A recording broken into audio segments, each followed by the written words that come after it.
My name is Ryan. I'm 32 and share a two-story house in Winnipeg with my sister, Emily. It's a mother-daughter layout. 2 kitchens, 2 living areas. Emily takes the downstairs unit. I have the entire upper floor to myself.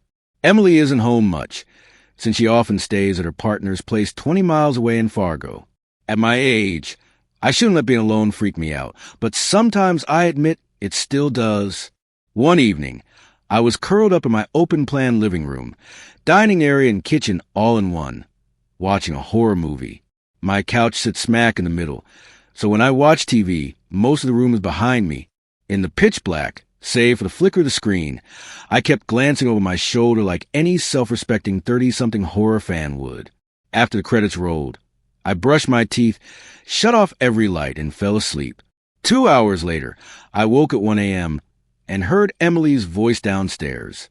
It sounded like her calling, maybe arguing. Still groggy, I crawled out of bed, flicked on the hallway light, and made my way toward the stairs. Downstairs, I fumbled in the dark for the foyer switch, finally finding it and flooding her little apartment with dim light that gradually brightened. But the place was empty. No Emily, no Jake. I even checked her bedroom. Empty. I called, "Em," out loud once, then heard something drop in her room, the very same room I'd peeked into. My heart jumped. I bolted back upstairs like a kid, locked myself in my bedroom, and tried calling her. No answer. That morning, my phone buzzed with text from Emily. "Why did you call me at 1 a.m.? I asked if she'd been home. She said no, she'd spent the night at Jake's. I went back to her downstairs bedroom, expecting to find something on the floor. Nothing. No lamp, no book, no clue. I tell myself I hallucinated it, because the alternative is too chilling. Yet I've never hallucinated before, no sleep disorders. So hearing Emily's voice so vividly and that single crash still haunts me. My name is Alex. I was 14 and I lived in Seattle with my sister, Mia, and our single mom, who worked overnight shifts as an ER nurse. One weekend night, Mom was on duty and I had my friend Lucy over. They dropped her off after 11 because her parents worried she stayed out too late. After she left, I retreated to my upstairs bedroom, part living room, part study, and turned on the TV to unwind. A few shows in, I heard the unmistakable scrape of a plastic chair being dragged across the back deck. My room overlooks the sliding door, so I crept over and peeked out the window. Someone was sitting in the dark, hunched in one of the patio chairs. I called out, "Lucy?" But the figure didn't move, just glanced up. My heart pounded. It wasn't her. I backed away from the window, grabbed my phone, and texted friends. None of them admitted to being here. Curiosity won over fear, so I tiptoed back to the sill. The stranger was still there, staring up at me. I ducked away again, switched off the TV, and curled up on my bed in a tight ball, arms wrapped around my knees. I waited in total darkness, afraid even to light my phone screen. Every sound, my own breathing, the wind against the window, felt deafening. After at least 5 minutes, I mustered the nerve to look again. He was still there. Summoning courage, I called down, "What do you want?" He suddenly shook with silent laughter, a low, wheezing whistle that filled me with dread. I begged him to go away, then fled to the top of the stairs, listening. Moments later, I heard the back door jiggling. It sounded like he was trying to get in. Frozen, I crept back upstairs just in time to hear the front doorknob turn. Then he gave up. I raced to my room, slammed and locked the door, and pulled the curtains shut. I didn't leave that room again until Mom got home around 9. When she finally walked in bleary-eyed, I blurted out everything. Drag chair, the man outside, the laughter, the rattling doors. She was furious I hadn't called 911. In hindsight, she was right. Hiding out in the dark wasn't enough. But at 14, I didn't know what else to do.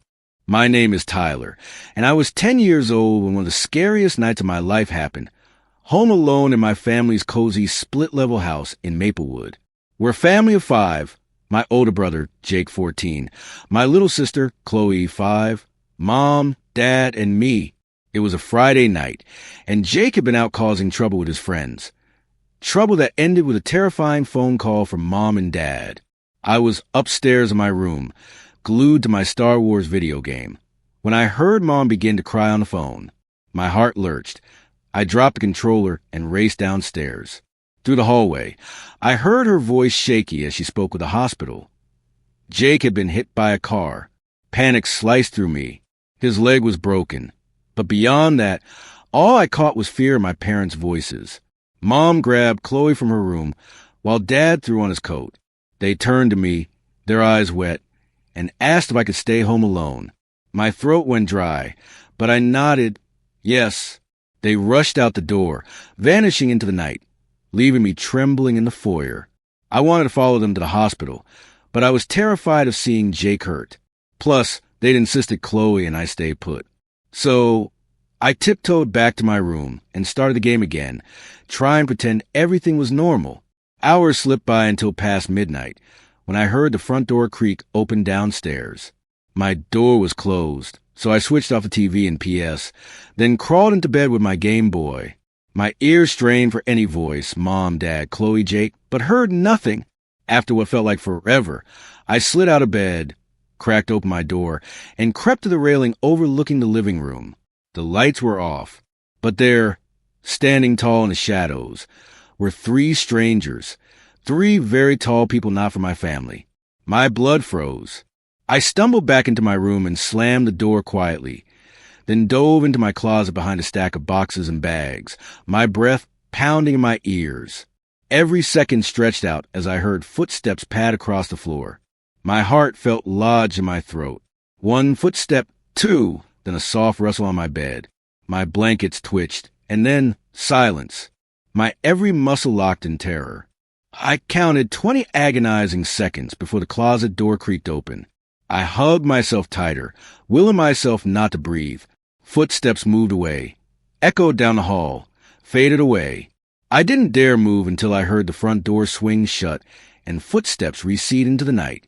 An hour later, hours that felt like years, I finally heard Mom's keys jangling in the lock. I bolted downstairs, heart racing, to find the front door left ajar.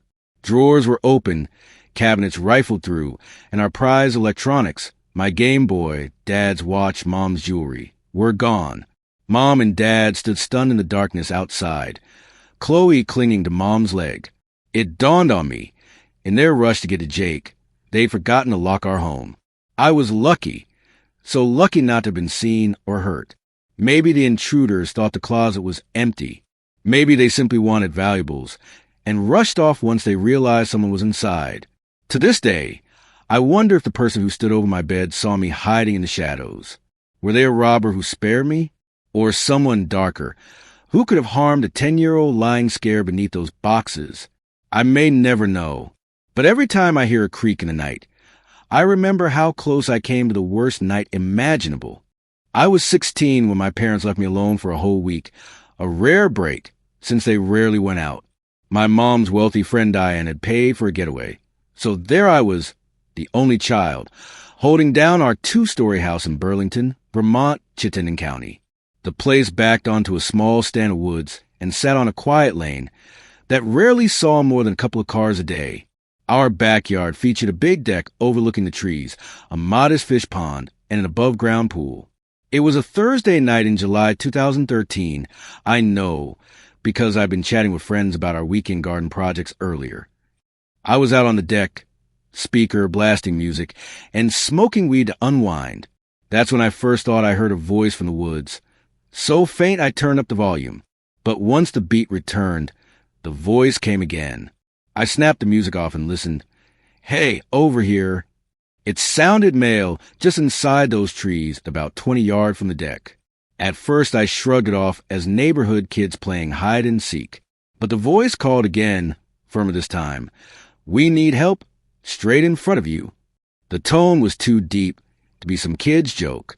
My skin crawled. Reluctantly, I called back. Who's that? A hushed reply. Just come help. My curiosity won. I climbed down from the deck onto the grass and edged toward the tree lean, calling, Okay, I'm coming. Where are you? Instant answer. Right in front of you. I see you. I dared to ask, Are you alone or with someone? Nothing. I froze halfway into the woods, gut twisting. The whole thing made no sense. Why stuck in the woods when they could see me? Why no other sounds? I backed away slowly until I was safely on the deck again. The voice had gone silent. Inside, I locked every door, heart still pounding. I collapsed on the couch, trying to chill out, when I heard again, closer now by the pool. The sound of water splashing made me leap to the window. At first I saw nothing, then a head with dark, mid-length hair peeked from behind the pool's wall. I slammed the blinds shut, hoping to appear uninteresting. Moments later, furious banging shook the glass, and a distorted "help" echoed on the other side. I screamed back at the top of my lungs, "Fuck off, you freak! The cops are coming!" I repeated it until I was hoarse, trying to sound more unhinged than him. His laughter faded as he retreated. I sat trembling on the couch, hard in my throat, until exhaustion took me, weed helping me finally sleep.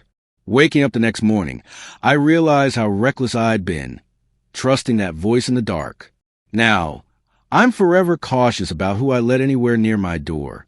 I'm 23 and still live with my parents in our family home in Madison, Wisconsin. One afternoon, they both ran errands, and I was out in the driveway shooting hoops. Halfway through my game, I glanced up at the second-floor window and froze. A woman, definitely not my mom or my sister, was staring down at me. The moment our eyes met, she melted out of sight, my heart pounding. I rushed inside and searched every inch of the house. Upstairs, I swept through the lounge, bedrooms, bathroom, and closets. Nothing.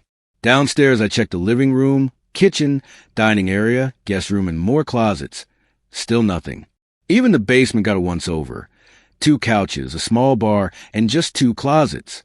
At my last stop, I yanked open the second closet door like ripping off a Band-Aid, then lunged inside, ready to surprise whoever was hiding there. All I found was a tangle of coats and hangers. Confusion spun through me. I knew what I'd seen, and it wasn't a daydream. I stomped back up the main floor and bellowed, "Whoever's in here, get the hell out." My shout was so loud our neighbor, Tom, came barreling over. I explained the window sighting, and he helped me sweep the house again. With no sign of her, I realized the back door, unlocked when I grabbed a stray basketball, must have been her escape route. Tom left. I double-checked every lock, then called my parents and rattled off the bizarre story. They were alarmed but told me to inventory any missing valuables. A quick sweep showed everything important was still exactly where it belonged. That night, I lay in bed restless, replaying the scare. I drifted off only to snap awake at a soft shuffling next to me. My fan hummed overhead, so I paused before turning my head and saw her crawling out from under my bed. She rose into the dim light, tall and disheveled. I screamed, vaulted off the mattress, and tackled her to the floor, pinning her throat. My doorbell slammed again. Tom back, so fast, I barely had time to let him in. Together. We dragged her to the front door as she thrashed and clawed. I still bear 2 scars on my right arm from that fight. I called 911. While we waited, she ranted curses and threats, like a meth addict in full withdrawal. When the police arrived, one officer immediately recognized her. Her name was Karen. She'd been arrested for trespassing on multiple occasions. Watching her cuffed and loaded into the squad car felt almost satisfying. I thanked Tom for dropping everything to help, and though my heart still raced, I went to sleep with a strange sense of relief. I'll never forget that night, or take unlocked doors for granted again.